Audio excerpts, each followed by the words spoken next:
Hi, welcome to our latest Internet of Things and Communications Service podcast. This is Antony Savvas, International Technology Editor, accompanied by his esteemed industry guests. Today, the main topic we're talking about is IoT eSIM spec SGP.32.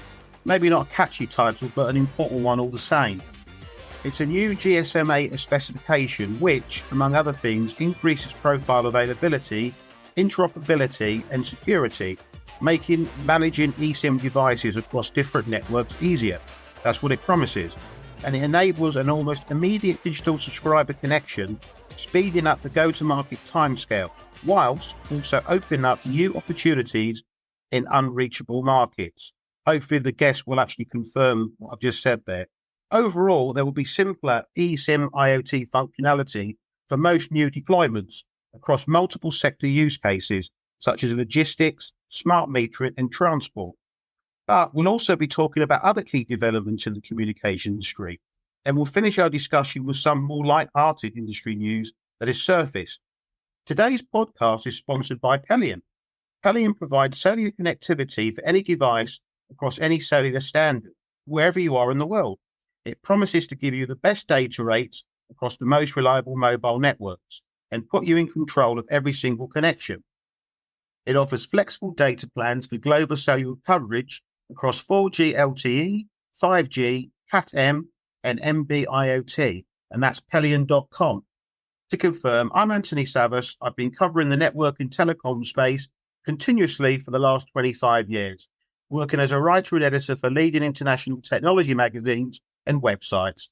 I'm currently a contributing editor for both IoT Now and communication service provider title Vanilla Plus, a sister title of IoT Now. My guests today are Niall Strachan from Pelion and Steffen Sorrell from Kaleido Intelligence. So, Niall, what's your job at Pelion and what do you do there? Well, I'm the Chief Commercial Officer at Pelion. I'm actually one of the co-founders from the business from quite a long time ago, and I really handle essentially our product management, commercial operations, and sort of strategic suppliers that we utilize for selling connectivity services to our customers. And Steffen, who are Kaleido and what do you do over there?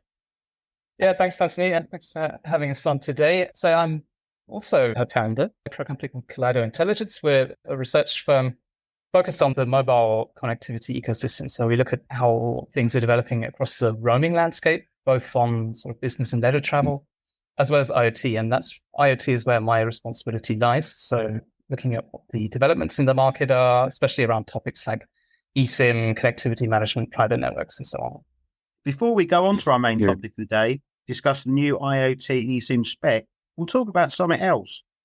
Niall, I understand you want to talk about changes in enterprise buyers' behavior in consuming connectivity. Is that right? Yeah, absolutely. I mean, I think our market has seen quite a large shift in technology space, regulatory space, the types of products that are being brought to market, but it also, with IoT, changing from being an emerging technology to being just part of a business's digital transformation. It changes the buyer's perception of what connectivity is, how they should buy it, what they're looking for, the types of buyers are looking to procure from. And it means that the conversations with customers and buyers have changed dramatically in the last 3 to 5 years. And broadly speaking, what sort of connectivity are we talking about where these changes impact? Yeah, I mean, mainly it's in the cellular connectivity world. I would say that statement generally is quite broad to what I said about it changing within connectivity.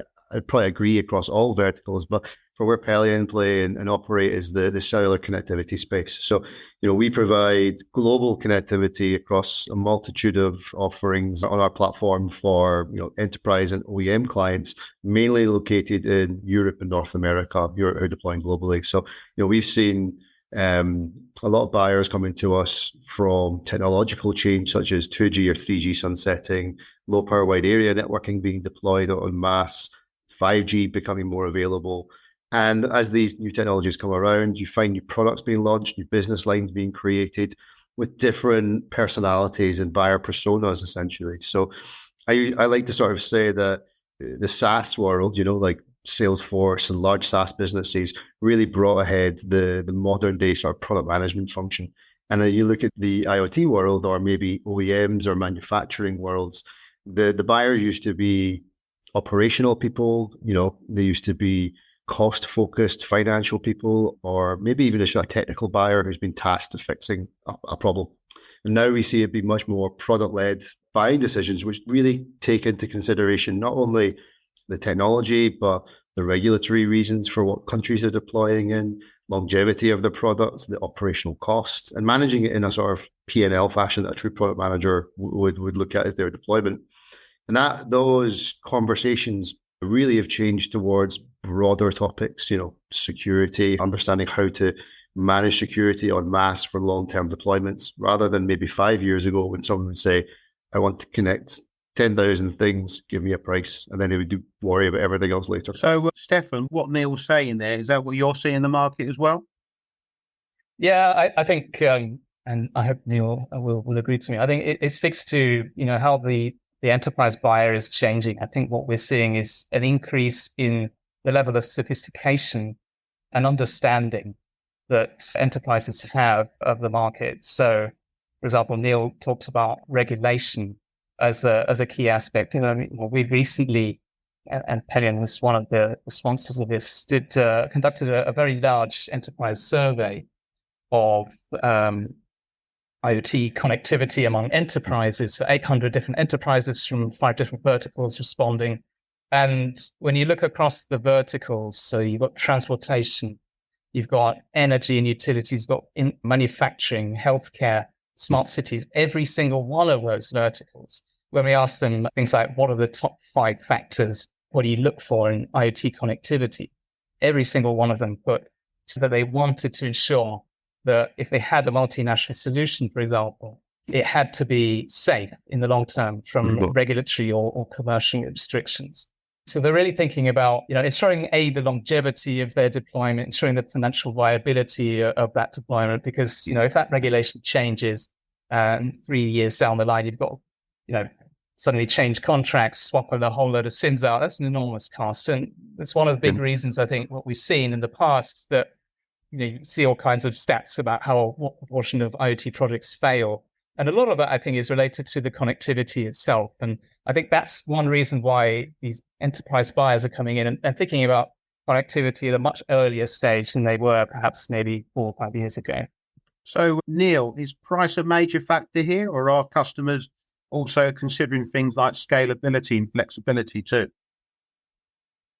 I think in any buying scenario, price is a factor, right? I think if you're not in the ballpark of where the price should be for a competitive product in a region, you shouldn't really be able to entertain or win that business. What I would say is that certain markets and regions are more price focused than others. So the US, for instance, have done an excellent job of essentially putting their arms around the market and saying, this is where our pricing should sit. And they've probably had quite a low amount of erosion of their revenue per unit. The UK, for instance, has become a very price-focused market and has become, I wouldn't say a race to the bottom, but new pricing appearing always disrupts the conversation with buyers.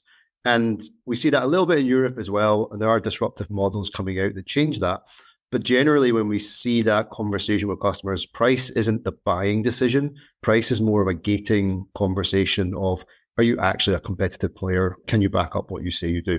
When you actually converse with customers and find out what they're really interested in and what they're carrying around, they're really looking to go to that sort of longevity of deployment, as you say, multi-region or 10-year plus deployments. How do they protect themselves from change? What services do they need to think about?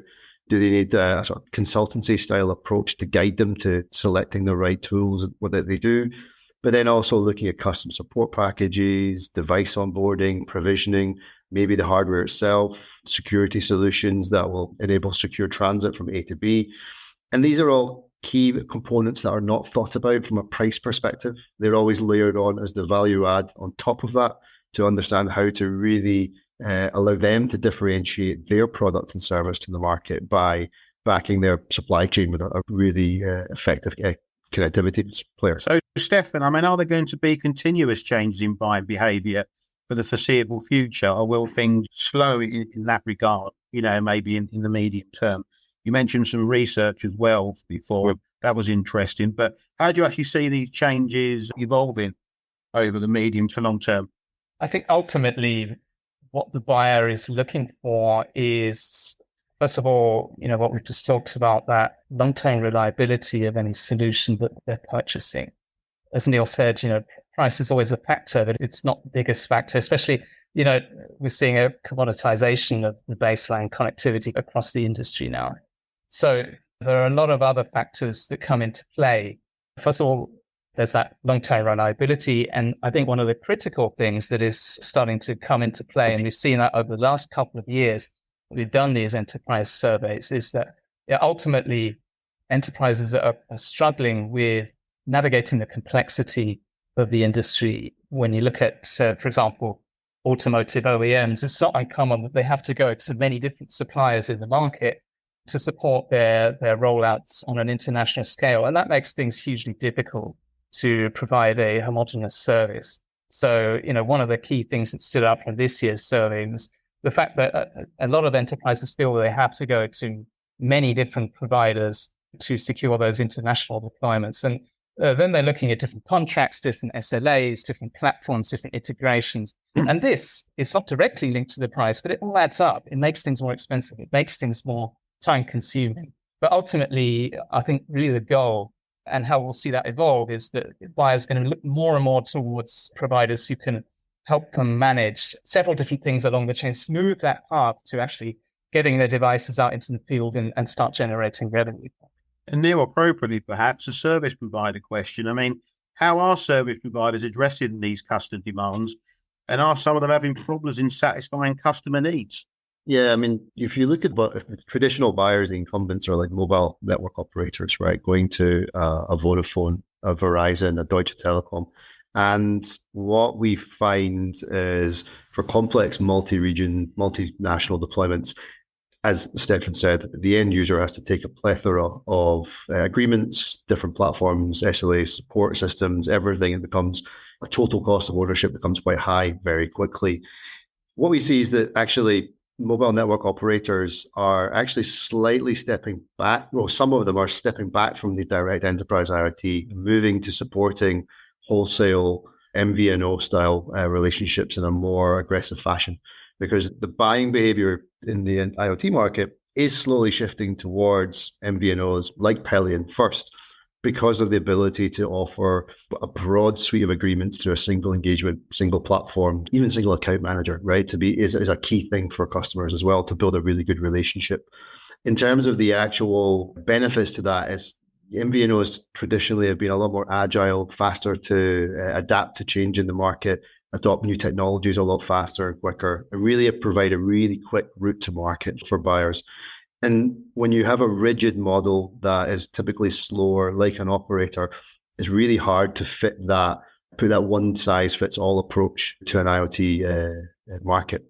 In my experience, you can build out an offer, but winning business and satisfying customers is being flexible to move that model to variations of a theme. So everyone's use case is different, everyone's requirements are different, maybe in the way they contextualize it for their business and for their vertical. Great. Well, thanks for that to you both. That was a really great discussion, I thought. But now moving on to the main topic of the podcast, of course, the new IoT eSIM industry standard.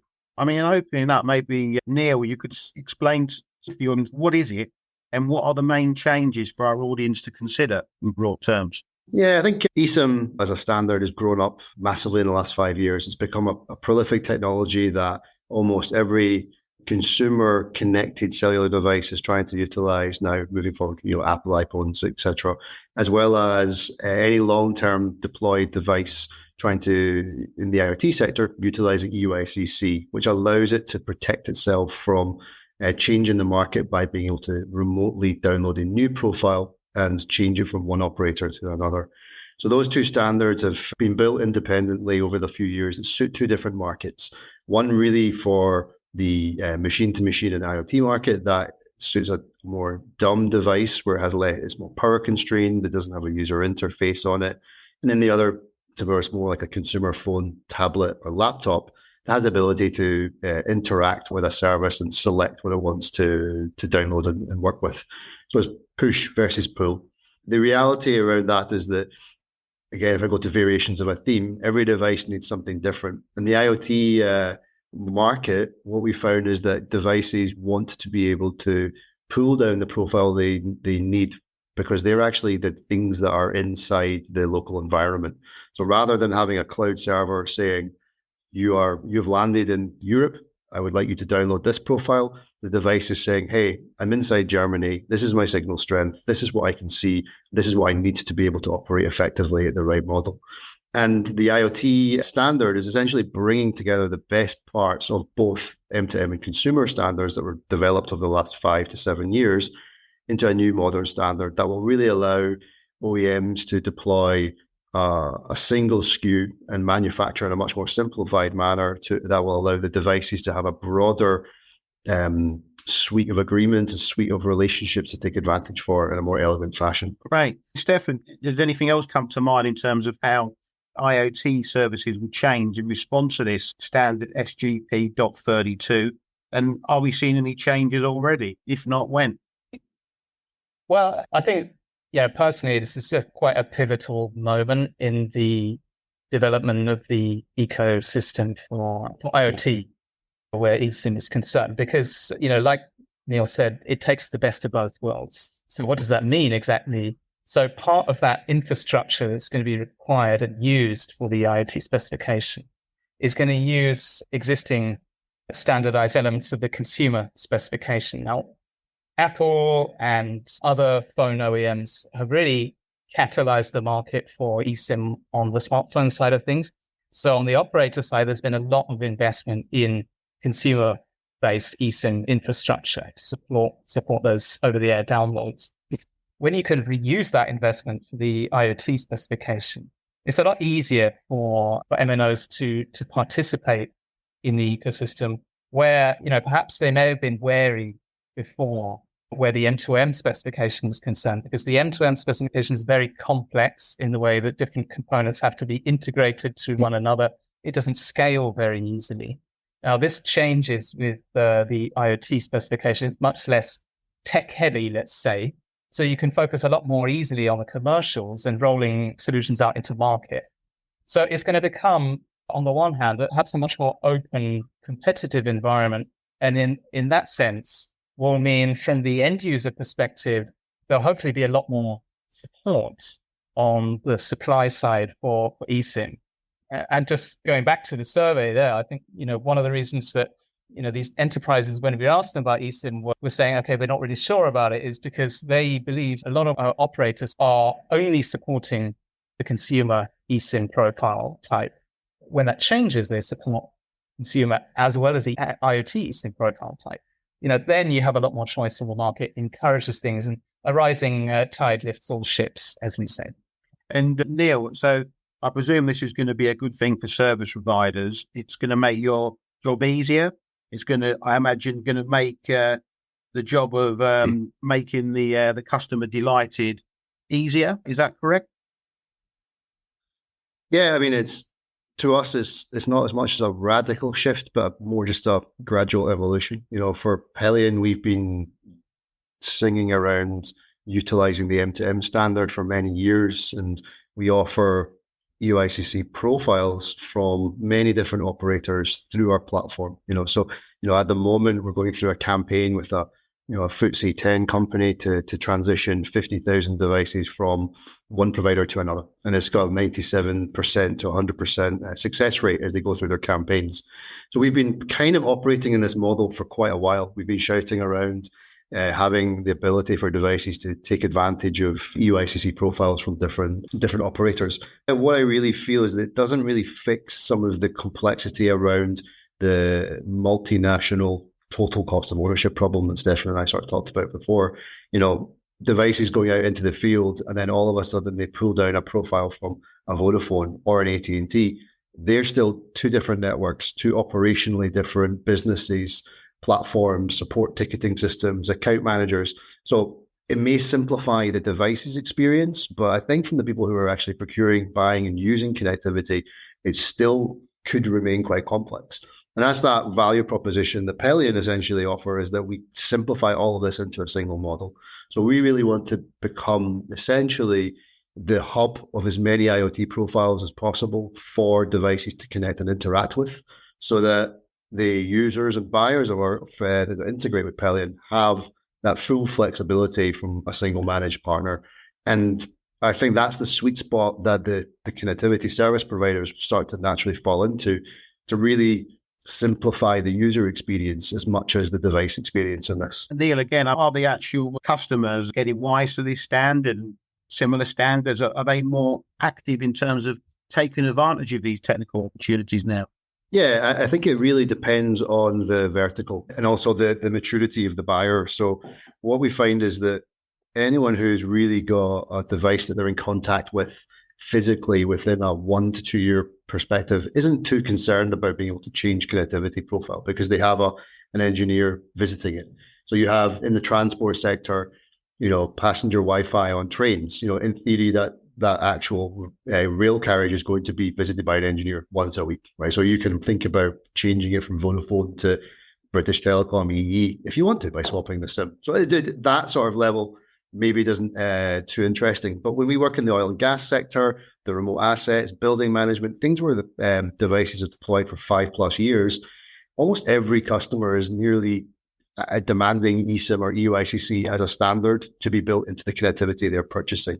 And that's a massive shift in the last 2 years for us, where we felt we had to educate every single buyer to seeing it crop up in our conversations regularly as almost a blocking gate that if we don't have this ability, they'll have to go somewhere else. So it's really good to see the market shifting towards that. And Steffen, in terms of what Kaleido sees in the market and the way your market is shifting and what Neil has just said there, I mean, have you got anything else to add to that generally? Yeah, I mean, there's other things to mention about the specification. I think, the M2M spec early on was really based around automotive, and the demand was driven by players like automotive OEMs. Say a vehicle is a specific type of device, let's say within IoT. And then, of course, you had things like LPWAN, so narrowband IoT, and LTE-M come into the market later. But the end-to-end specification wasn't really designed to meet those devices' requirements. They're battery powered. Often they are low bandwidth, and they're not always online on the network as well. So some of the stuff that's been changed in the specification is altering the sort of transport protocols to adding things like constrained application protocol, like lightweight M2M, for example, getting rid of SMS as a requirement for executing or activating a campaign. And interesting as well, as an organization called the TCA, Trusted Connectivity Alliance, they work well closely in terms of the profile construction itself.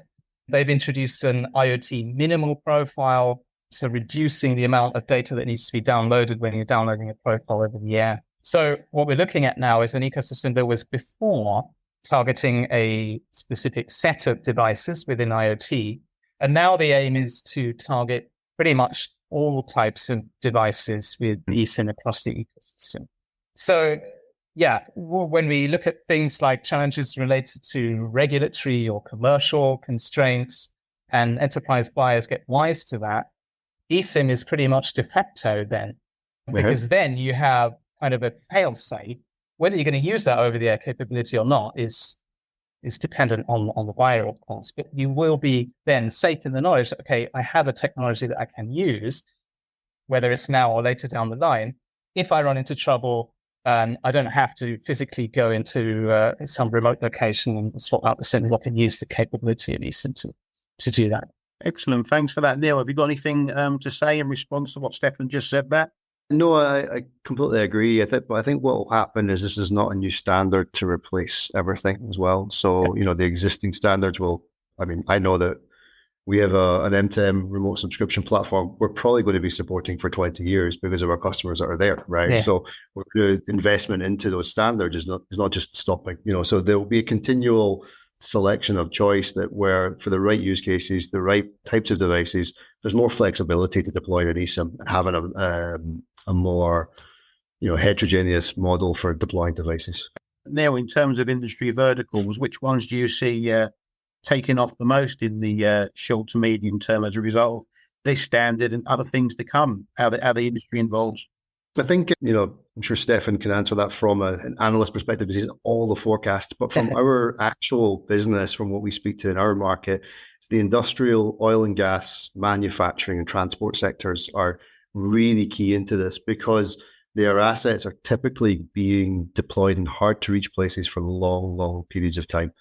We also do have the lone worker solutions where the manufacturers of like lone worker tablets, etc., are looking to simplify how they manufacture and then allow devices and regions or users to be able to download profiles, but not in a consumer style fashion because they want to be able to do it in very specific types of rate plans, communication plans, and service plans for those devices.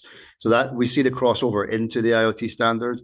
We also have seen in the wearables session where people have come from a consumer standard, looking to understand how to do this more en masse for a business line, for things like the healthcare market, etc. So anything else to add there, Steffen, in terms of what Niall just said there about the market in general and how it's evolving?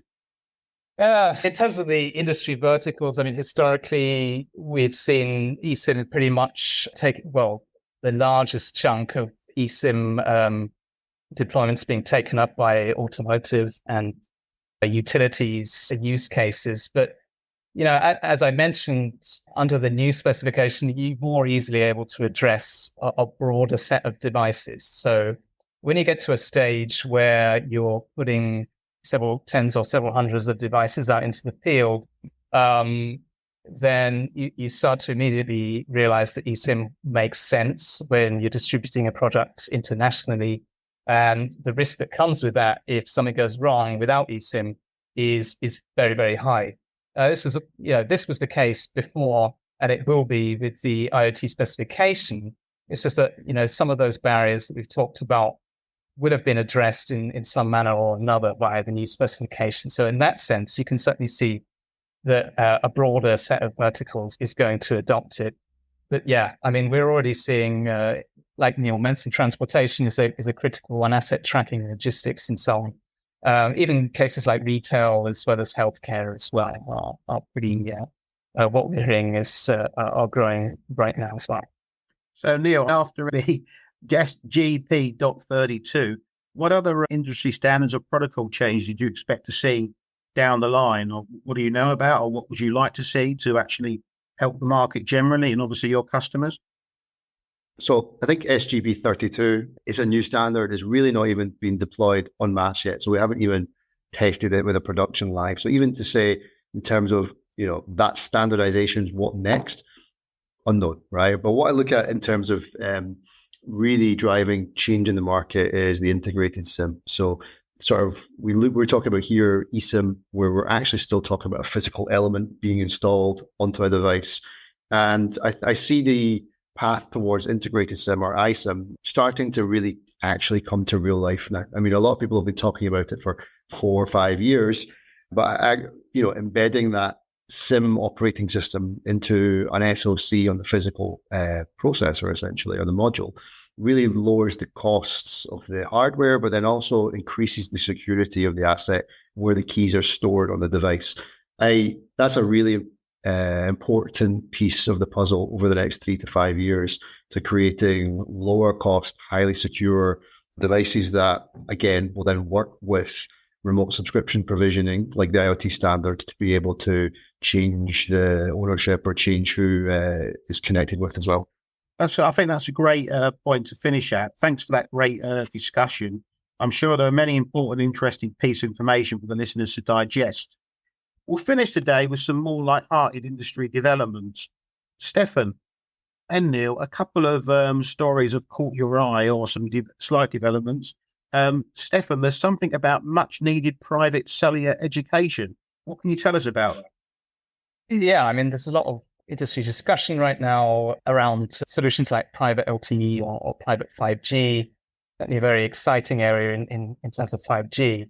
But I think it's quite clear that there's a long road to go, certainly on the enterprise side, especially when we consider the level of education that's in the industry. So not long ago, I was speaking to a solution provider, and they were telling me a story about how they were speaking with the client, and apparently the client didn't understand that devices needed SIM cards in order to connect to the network.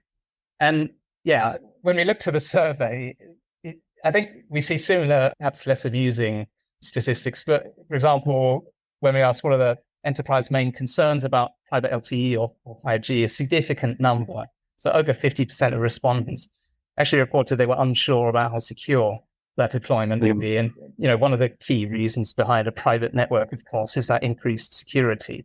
They're also mentioning things like they're unsure. So roughly half of the respondent base saying they're unsure about whether specific features within that private network will be covered. So from a customer perspective, I'd still think there's a long road to go before, I think it was Nokia who came up with 14 million different sites potentially for private networks. So I think we're a long, long way for that. Yeah. So Neil, I mean, Pelion would never make a joke out of it on any of its end customers, but what would you have to say about what Steffen said there? No, I agree. I mean, I was in the US last week, and I think that market is growing far faster rate for private LTE networks. It's just a bigger market in general. So, I mean, that's one reason, but then also people really take manufacturing very seriously and keeping everything as secure as possible. And I think the UK European market will catch up slightly behind that. Now, what is quite interesting is actually that the people are asking how they transition their normal connectivity, normal public SIMs attaching to AT&T and Verizon. How do they then attach their private networks appropriately at the right time? So in order to do that, there has to be some element of control that allows them to be able to attach to them. And that control is actually typically managed by something in the cloud. So it is a private network that is attached to the cloud for management of this. And I still think that there's a long way to be gone in terms of the operational security of a lot of big players, rather than just saying we sell a private network. So even today or yesterday, Johnson Controls have announced a massive ransomware attack from a security perspective. And to think of someone that is of that size, of that, employ 100,000 people, can be selling and deploying private networks, may be compromised, and those are the guys that may be running your network, is still quite, daunting to a lot of people. So I think in running a network 24/7, hitting as near as 100% SLA as you can, the operators in the public space have been doing this day in, day out for many years. And I think trying to mimic that in a private sector, a private space, could be quite challenging for a lot of people. Absolutely fair comment. I've got to mention the fact that when this podcast appears, there'll be a transcript under it so people can go through it with a fine tooth comb and find any mistakes I've made on the podcast, but not from my guests, I'm sure. I've got to thank them for their wonderful participation today. Niall Strachan from Pelion and Steffen Sorrell from Kaleido Intelligence. How can the listeners get in touch with you, Neil? Oh, me, well, you can go to pelion.com and you can navigate yourself through there, or find me on LinkedIn. It's spelled Niall, but it's Neil. So thank you very much, my parents, for that one. But yeah. And Steffen, how can the listeners contact you? Either via our website, so kaleidointelligence.com, or find me on LinkedIn as well. Okay. Well, that just leaves me to thank you all for listening in, and bye-bye from me, and goodbye from my esteemed guest. Thanks a lot. Bye-bye now. Thanks, Hank. Thanks, Antony. Cheers.